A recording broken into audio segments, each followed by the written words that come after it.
The following program was provided by an independent producer solely responsible for its content.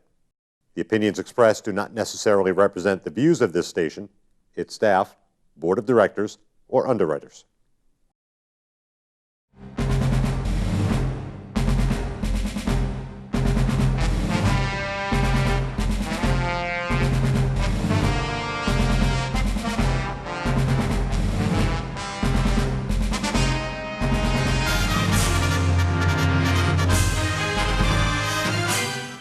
Good afternoon and welcome to another show called the Veterans Forum. We're coming to you from the TV studios here in Nashua, New Hampshire. Today is the 20th of January 2016, and we just keep getting older and older, and the show keeps getting better and better.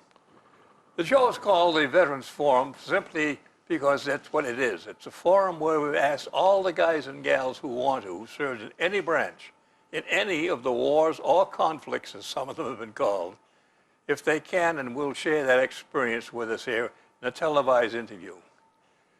This show is being produced, if you will, in coordination and conjunction with the Library of Congress's Veterans History Project, wherein, as I say, they've asked in stations such as this throughout the country, and guys like me, if they can and will donate their time and services so that these people can have a chance to tell history as it was made by them, the people who made it.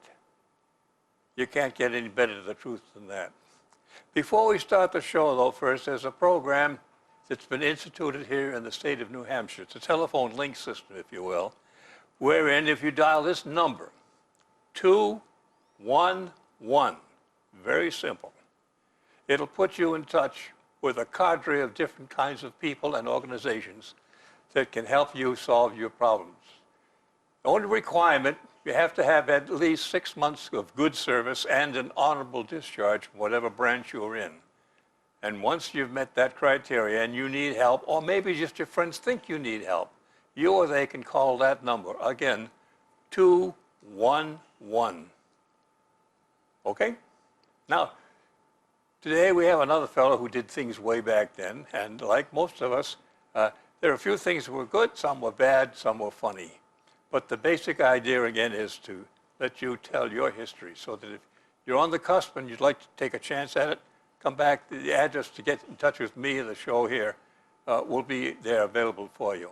Bernie, I'd like you to tell us your name, spell your last name for the record, please, your branch of service, and where you currently live.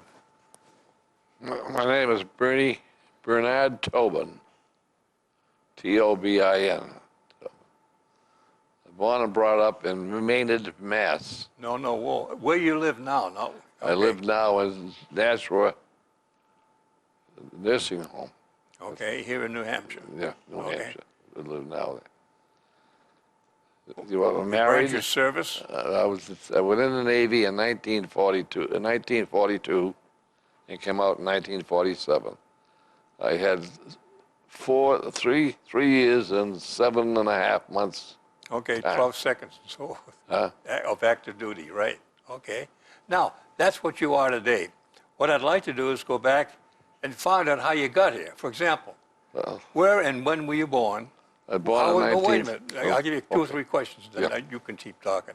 Where and when were you born? What was your family life like as you started growing up? And then how were you in school? Do you have any brothers and sisters? And what are they doing? Any of them in the service? And we'll take it from there. But okay, just to get started, it's all yours. I was born in 1921, February 4th, 1921.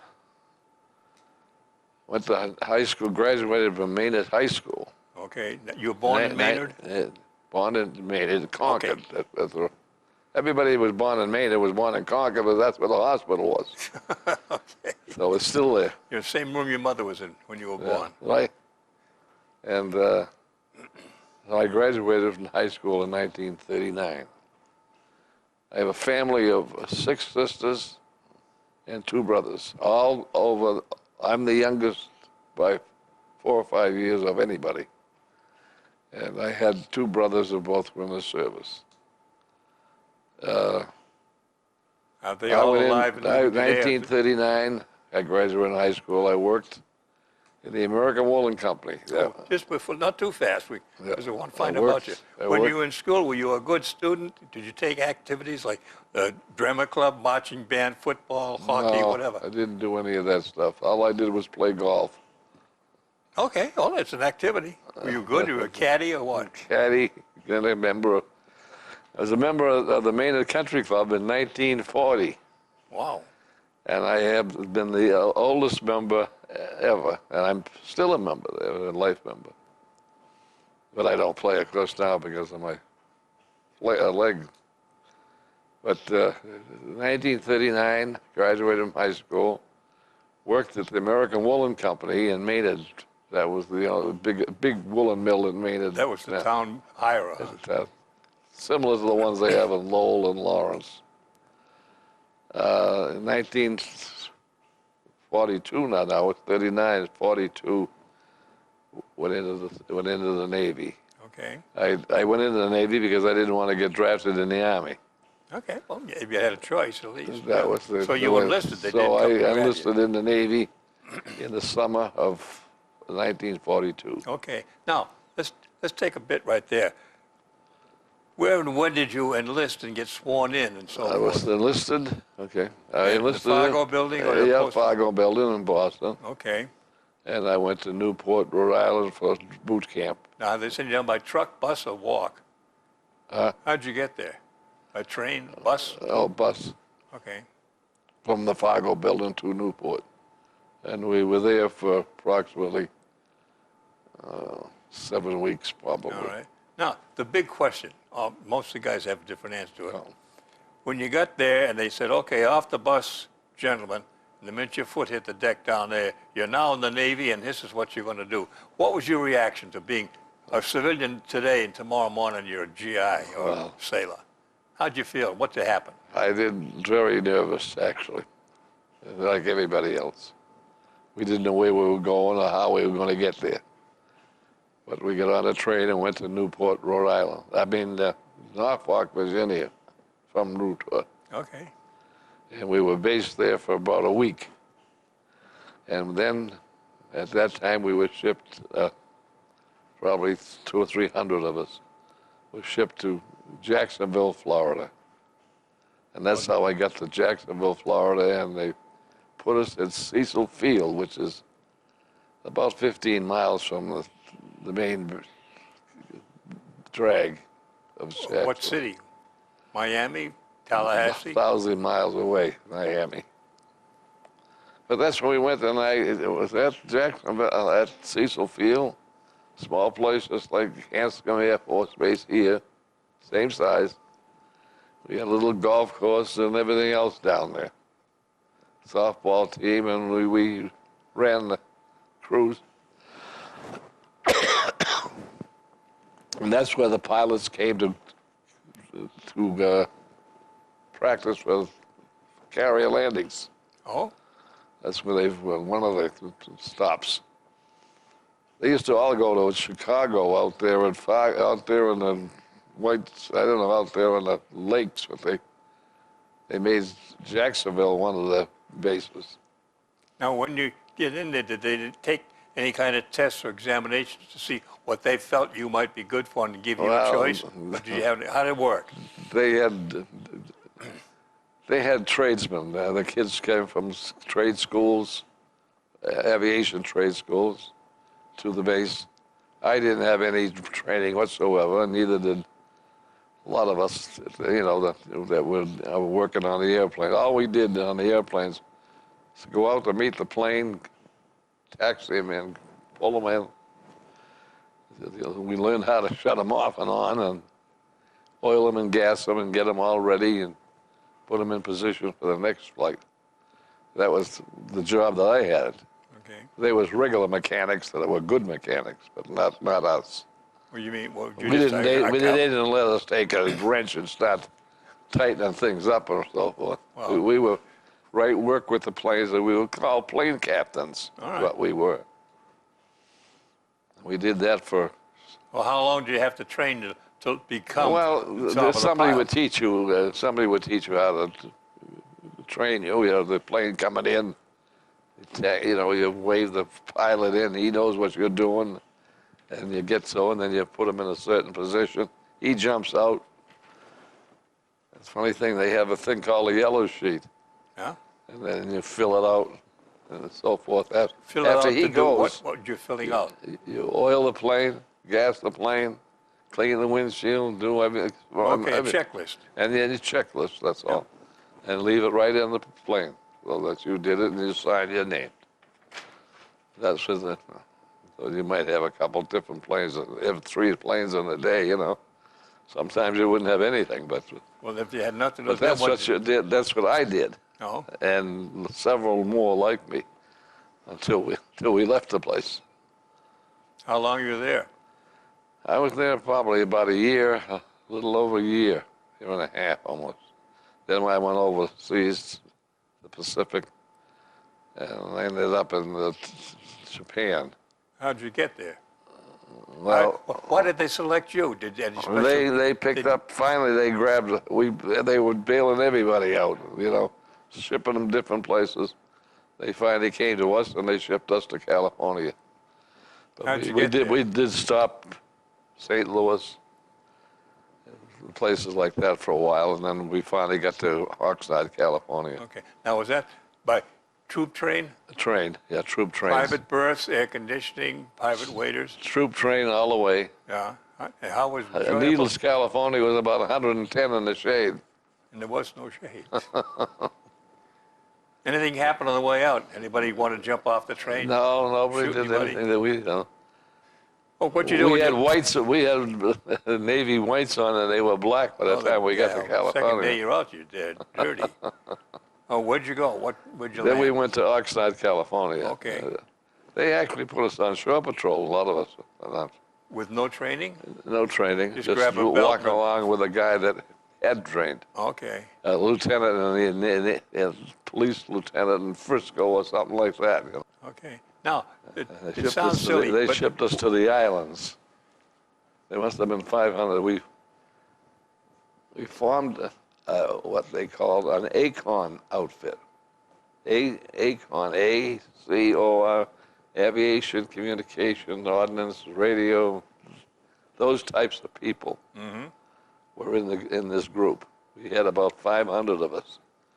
Purpose was to go into the island after they'd taken it over and then put it back together again so the planes could land and set it up as an airport. no, did you build runways? And we never did. We never did any, not even one. We were always 2 weeks too late or something, or a week and a half too late. So they were bypassing them. They're going so fast. But we went to every island you could think of, from Guam all the way to Okinawa, all the Saipan, all of them. And the end thing was that we ended up about 100 miles below MacArthur In Tokyo? when he or in Philippines? signed the treaty on what the hell was he on? I don't know what battleship. But Missouri. so then, once he signed it, we went to Japan. And we went to the northern part of Japan. Honshu was the name of it, I think. And we were there for 6 months, knocking the shit out of everything we could find, you know. They had all kinds of stuff built there. Well, let's go back a way. And, You said you went to a string of islands. Was anything special about any one particular group of islands or an island that well, they're stands all out the as a same. They're memory? all they've just been taken over probably by about a month or so, you know. They were nothing different. They were all doing nothing. They were running around crazy. The Army, the Air, Navy, Marines. But we didn't stay long. And then we'd get on we were on LSD. Can't be anything worse than that. And we went from one island to the other. And we got off, looked around, spent some time there, back on the ship, back to the next island. And were you kind of assigned to one ship, or you No, did they one ship. offload you? One ship. Yeah. Okay. Worst thing I ever went through was the only thing I ever threw a typhoon on an LST. Up, bang, up, bang. Right. The one we had was given to Massachusetts by the city of Gloucester. Oh, Were the ones who were sponsor of that. so kind of a Then hometown boy. we had about half. We had probably 5 or 6 LSDs together as a gang. We had quite a few guys. Now, We had 6 months in Japan, though. We enjoyed it a little bit. You know, into Tokyo. We saw the devastation of the A-bomb and all. Jesus. I don't know if you've ever seen that. oh yes, oh yes. Jesus Christ, it's a long distance. They dropped that. And just one bomb. Yeah, I know. Took care of Jesus enough. Christ, we get on the train to go to Tokyo. You keep seeing it and seeing it and seeing it. And where were you stationed when you were in Japan? We were on In an air base? we were originally in a seaplane base, a Japanese seaplane base, on the northern part of Tokyo, of Japan, Honshu. And then we came down with the ships finally, and came down into Tokyo Bay. We stayed on the ship for probably a month, 3 weeks to a So month. you lived on the ship, we just had left. short leave? 6 months was up. We're all done. I couldn't get the hell out. I had enough points, but I couldn't get to the right place. So I had enough points, and they shipped me back to Saipan. So I had to go back to Saipan. And then what you do there? Again, Saipan, we ended up on the Magic Carpet, the small carriers. They were shipping guys back and forth from the islands on carriers to get rid of them, to discharge them. Mm-hmm. We finally got on a small carrier and got in. Finally got into What were your San duties? Diego. And all this time, you haven't said you went to any particular kind of school. You were an MP. No, nothing. No. Those days were gone. Everything was just about over, know. And we just go through the motions. Everybody got a promoted to second class or something. I don't know. I didn't. From third class to second, from second to first, Oh, yeah. nothing. I've been down that road. Yeah. And then, yeah, Now, when you finally found out you're on your way home, how'd you feel? yeah. I felt, I didn't give it much of a thought that I had gone and spent all that time in the service. No. I said, geez, here I am, and it's almost 4 years have gone by. The only thing I missed was my golf, I mean, they took your clubs away and wouldn't let you play the flight deck? I played a little bit in Florida, but that's Okay. And when you land, when you get home, where'd you land? all. I Frisco, landed Seattle? in San Diego. San Diego. Yeah, we got into San Diego, and then from then, we were there probably a couple of weeks. And We're they just had us getting built processed? and then they got us on an airplane. For Christ's sake, I think we took 20 hours to get from San Diego to Boston. Oh, you're lucky. It took us 14 days. We had a small airplane, about 40 or so. And the Boston guys went in one plane, and we went down through the Albuquerque and St. Louis and Philadelphia, and finally into Boston. And that was at the Fargo building. Now, are they commercial planes or government planes when you fly? We had we changed planes at Philly. They had some problem, engine problem. They changed small. But who owned the only planes? small planes. They weren't big things. Oh, again, were they government planes or charter planes? Oh no, they were government planes. Okay. And you got back to where, Hanscom? And then we got back at the Fargo building. Oh, And then we had to have everything the same as when it left there. I didn't have a pea coat. I gave it to a kid who never showed up, but never came back to the barracks again. So they gave me a new pea coat. That's the only thing that I know. That pea coat was worn by all 3 of my children that go to high school. okay, so it lasted They quite had a bit. it last forever. It looked good. They loved it. I don't know if it's still in the family or not. Now, when you got home, did Did you When I take got advantage home, I of the GI didn't. Bill at all? Go to school? When I got home, I didn't do a hell of a lot for like everybody else for a while. 5220 Club? Huh? The 5220 Club? Where I lived? No, I said, did you take part in the 5220 Club? Do you know what that was? Yeah. You mean the money they got Yeah, for a year. for about a year? Yeah, I got that. They used to call it a joint in Maynard, Bughouse Corner. It's a bar down there, and all the guys that come out of the Army and every place else headed for there. The 6220 Club, whatever the hell. Was it 6220 at that time? 52. Huh? 5220. 5220, yeah. They hung around down there all day. Must have been a kind of a dumb thing to do, though, wasn't Yeah, it? the Anybody looking for a Buckhouse job? Corner, and they were all, they called it Buckhouse Corner because they drank so goddamn much and kept drinking. They went buggy, you know what I mean? These are these guys that never were married or never were going to get married. They weren't married before they went in either.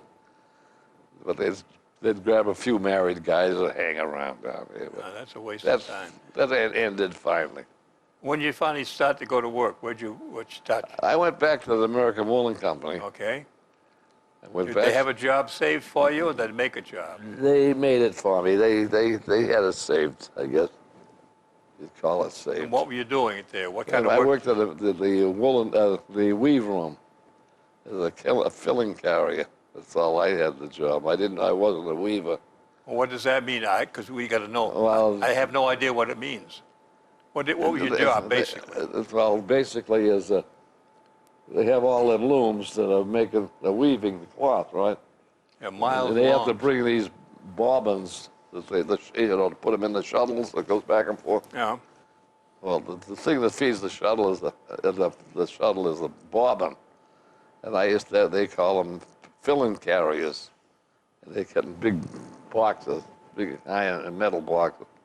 You pick it up and you just drop it on the loom, on the side of the loom, place for it, and then the weaver would take it and put it in the automatic. They're automatic shuttles, you know. They flat them on. Yeah. And we used to bring not much of a job. Did you stay there long? I stayed there a couple of years or so. And then where'd you go? Finally had about 10 jobs. If I had one, I had 10. But I finally got to Raytheon over in Bedford. And I was at Raytheon for 33 years. What did you do there? How did you get the job? I had a friend, and they hired me. And I worked good. I got a better job and a better job. Okay, but what was the job? What did I you was do? manager of maintenance services. Well, that's all the plumbers, carpenters, pipe fitters, you name them, they worked in my department. I had 33 years there. Okay, now do one Right at building or Hanscom home? Air Force Base. Yeah, I know where that is. You know where that is? Oh, yeah. I put 3 years in there. Well, in the Navy, on one side is Raytheon in the Navy. That's where I was. Okay. We took care of all that side, snow plowing, you name it, carpentry work, janitors, anything. And you were the boss of the group? But I had the large, small, and then it got big. It was a very active place. Okay. We were either building something or moving somebody or doing something. Well, that's the name of the job. That's Yeah. the name of the game. Now, when along the line did you get married? So you got to talk I about got married in family, yeah. 1946. And my wife died 20 some odd years ago. My 3 children are still living, and that's why I'm up here. To be I near had one a of them? house. I lived alone for 20 some odd years in you know what Concord is? Oh, hell yeah. Well, I lived there we lived in Concord. The family, we brought up the family in Concord. My wife's a Concord girl. And then she died 20, what the hell is she died? Well, she was only in her late 70s. I'm 94. I know, you look like an old goat. 94 now. Be 95 in April. Yeah, that's the way it works. Then you get 96 if you're out. You don't go that like kids. I'm 5 going on 6. Yeah. So anyhow, I lived alone, and I did very well. Didn't have any girlfriends or any of that stuff. Played golf, but I finally got sick. Christ, I had double pneumonia one time and the flu all at one time, living alone. And They didn't put me in the probably didn't know hospital, it. and then they put me in another place. Now I ended up as in the Neshoba, Nashua. What the hell's the name of the goddamn place? I can't even think of it. Nashua crossover. Yeah, No, it's very nice. Nice place. they take good care of you up there. And I lived there. We did a lot of maneuvering with the house. We rented the house instead of selling it. Made a We few could bucks. get a bundle of money in a Concord house, believe me. And rentals too were high. So the kids got together and they said, Dad, let's rent the place. We'll get you up here. It costs a lot of money up there too. We'll get you in here, and we'll rent the house, and we get all of your pay, your salary, this thing and that thing, and we can handle it. And go along as it is, and then when time comes, you still got the house. You die, the house is still rentable. I mean, still to be sold. Good. And I was offered over 900,000 something for the house, and it's not the biggest house you ever saw either. But they It's the location, man. location. Location. One of Now, the best locations in Concord. It's right near the center of town, right next to the playgrounds and all everything. okay. Now, along the line, did you ever join any of the veterans organizations, VFW, Legion, DAV? No, I belong. The only thing I ever joined was the Knights of Columbus and the Elks. Were you active or just a member? A half-assed member, really. I was not very active. I'd go to the meetings originally, and then I wouldn't go anymore. Okay. But they all dropped out. They're all gone. That's it. Everything is gone now. That with the I surviving belonged members. to the Knights of Columbus. I mean, the Elks in Maynard. I went to Maynard. I made a country club when I was born and brought up in Maynard. Then I transferred from the Maynard Elks to the Concord Elks, and then I didn't last very long there. I didn't know anybody that way. I got the hell out. The Concord Elks is no longer. The Concord Knights of Columbus is no longer either. None of them. It's a different gang of people coming Yeah, along. they were all in. One went to Hudson. Christ, I think the Maynard Elks. I don't know where the hell they went. Back up The in the Concord hills. Elks went some other place. I think Bedford. I don't know. I lost track of them. Now, question. With all that you've seen and done and wherever you've been, was your service experience something that helped you get along? Was it positive or negative as far as your life is concerned? Did it give you any ideas, any good feelings? What did I think? Yeah, what's your reaction? Was it a good impact on your life, or was it something you had to do, or negative? To end up doing what I did? Yeah. Well, I don't know. I think Raytheon is a touchy place at times. And I figured I went in there. I've got a half a brain, but I can get along with people. And to get along with people, you can move around in Raytheon if you behave yourself, I think. I don't mean to be an engineer.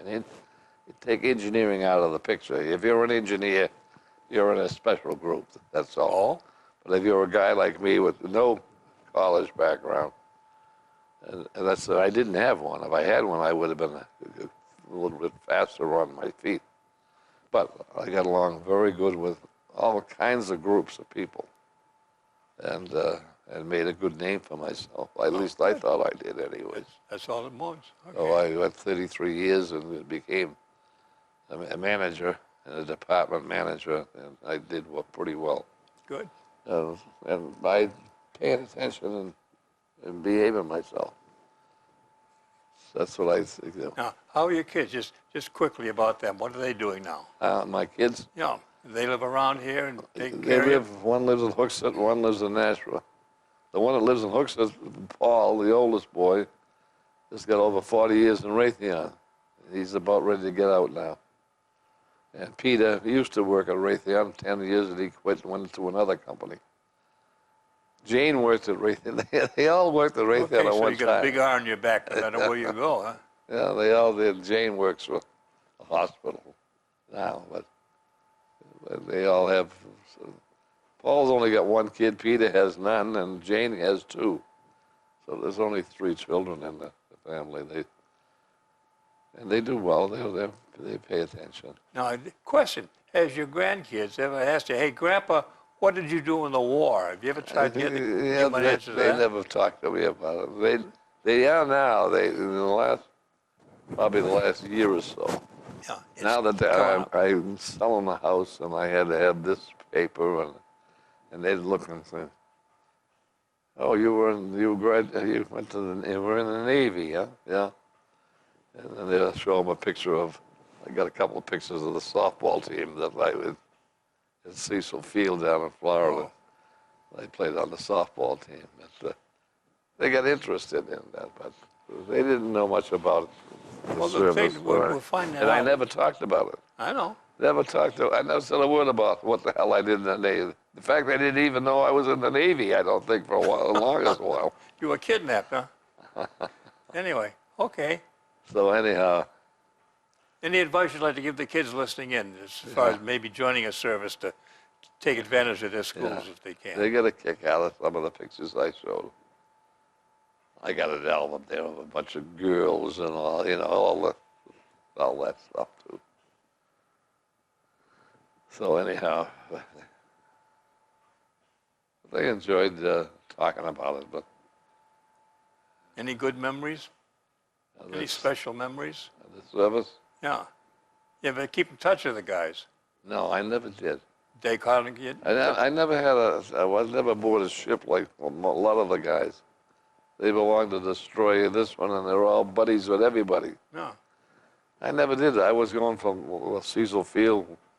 People come and go, after a year You or were just so. a body they put here. Then put there. I'd go someplace, and then with another group would come in, and we never we got buddies, day to day, work together. Yeah, but I'm and stuff. talking guys year after year But after they year. parted ways, and I knew that guy. Yeah, he lived in Worcester, but that's all I knew about him. So I never did really make any friends that way.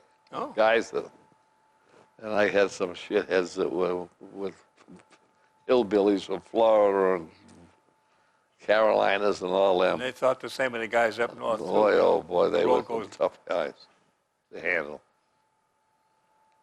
But anyhow, I often thought, how the hell did I never had a scratch. I always think about, I was 80 years old, 80, before I went to the first doctor in the hospital. Wow. You're lucky.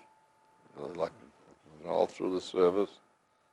In Christ, we get cocked and drunk half the time like everybody else did, And but it never ended up get hurt or anything like that.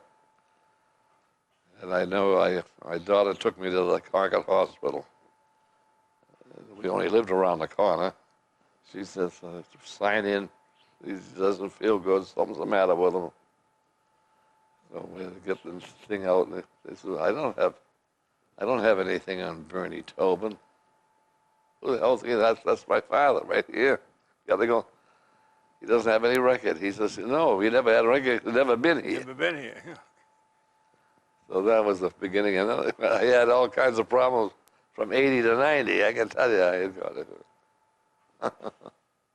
Well, you're still alive and kicking. All in all, being in the service, the idea is like, and the way I operated and the way anybody else does, it wasn't such a big deal unless, and I never had any combat. I wasn't. No, but you ducking had a under, job I to wasn't do. ducking under a tree or anything like that, you know. Some guys did have some bad They have stuff some in the real Army, bad- you know, oh, they yeah. walking around, but not where I was. Okay. And there was a whole shitload of us like that, too. Well, let's face it.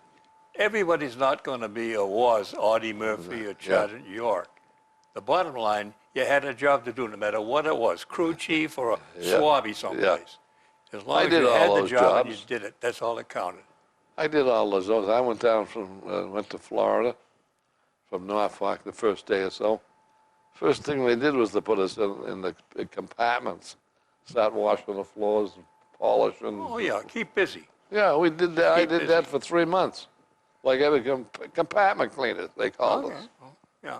That's all. They went from there to, next thing I know, they put me down at the hangar on the airplanes, walking around, washing them and helping out and all that, learning the trade. Oh, well, Well, you did what you had to do. That's right. As far as I'm concerned. okay. Couple of words. That's about my lifeline. All right. Hey, we thank you for your service and your Yeah, time. well, I hope and you're it still warm. That's the sounds- good part. I hope it sounds all right to you. We'll find out. That's a wrap, folks. Again, I'd like to ask those of you who have seen the program or have talked about it, and you'd like to come and share your experiences with us, please. The address will be at the back of this program, and anybody and everybody is welcome. The good thing, I think, is that if you, as a means of selling it, this interviewing will perhaps be the best legacy that you can leave your family, whether they know anything about you or you've told them already. And it's something that is irreplaceable, but all of us were pieces of that puzzle. And the more we can fill in, the better the people knowing us and the people coming after us will have a chance to do. One more reminder, if you need help, remember that number, 211. Bob Stevens saying thank you for listening. If you want to, come and join us. We'll be glad to see you. Stay healthy.